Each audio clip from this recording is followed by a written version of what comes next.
Can't believe I'm gonna cry on the internet.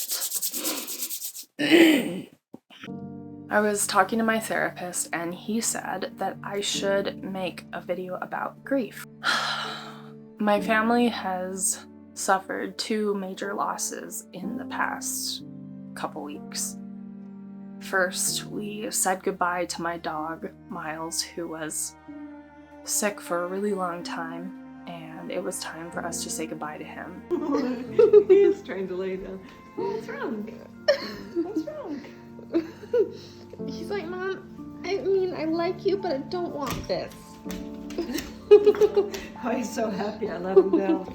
Within a week of saying goodbye to my dog, we heard that my grandpa had passed. What are you getting? What am I getting? Just you standing there. I'm sure that's exciting. He was also sick for a really long time. He had Parkinson's, so while it was time for him to go, we were all sad to see it. Especially sad for my grandmother, who watches my videos, so hello.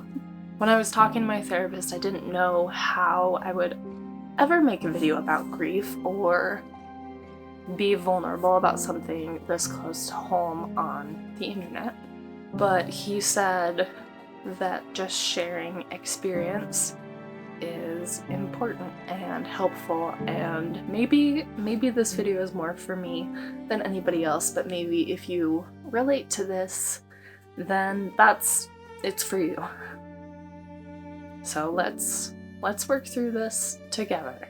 The thing I struggle with the most with losing people is that they've been in your life for so long that you can barely remember what your life was like without them. You see them everywhere, and like my dog, I saw him every day, and so there's just a hole where he used to be.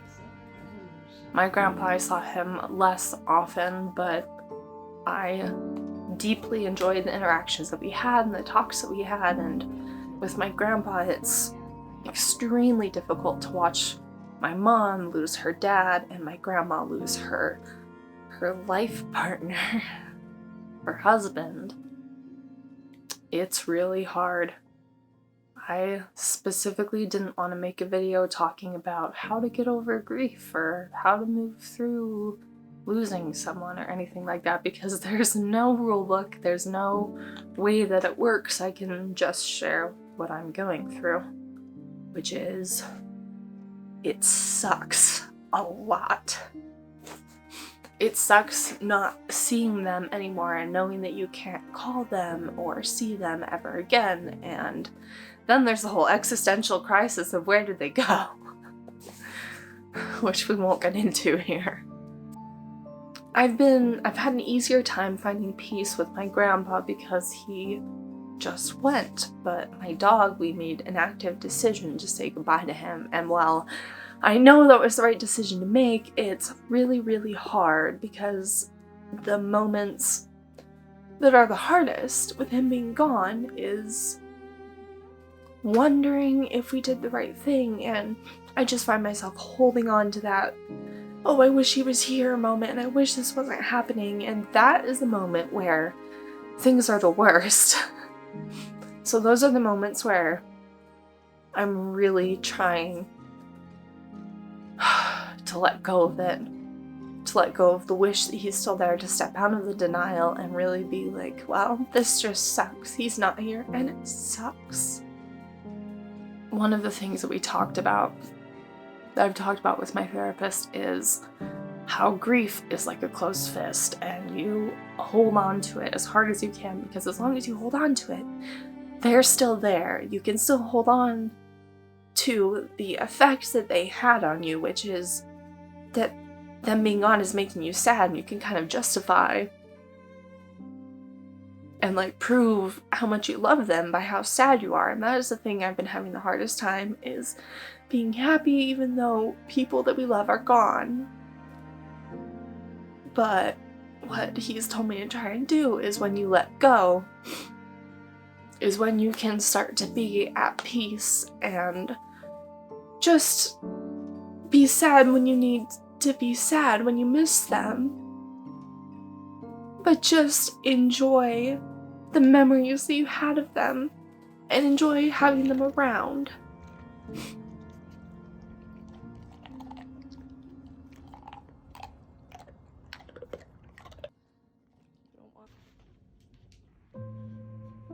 Because they are so much more than just the end. I think he gets it. Like, my grandpa had an entire life with him.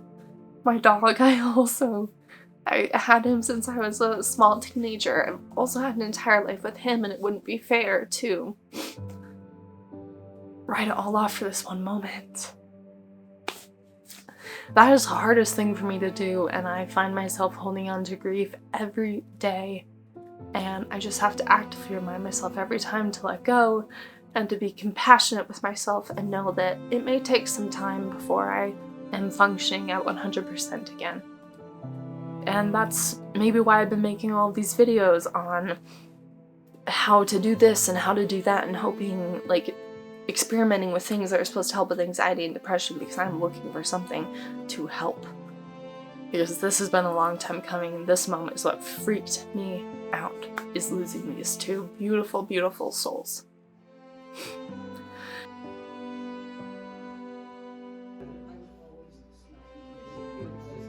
Like I said, I don't have a 5 steps to deal with grief. I don't have an answer, and I do not want to pretend to have an answer.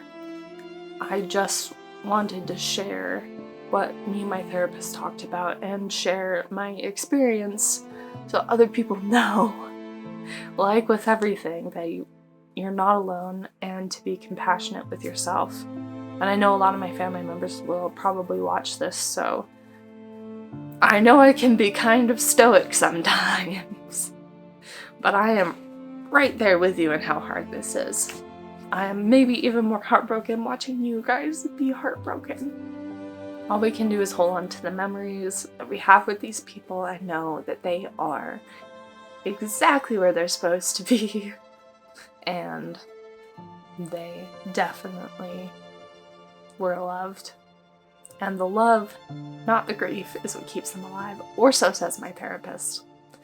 Anyway, thank you so much for watching. I don't want to do the whole like, comment, and subscribe thing at the end of this one. It seems weird, so I'm just gonna awkwardly go. But thanks for watching. Thanks for listening.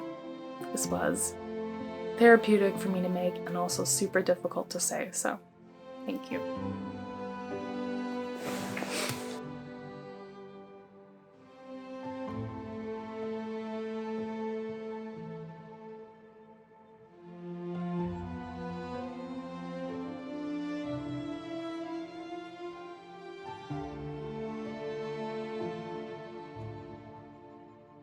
Slow is the name of the game, my friend.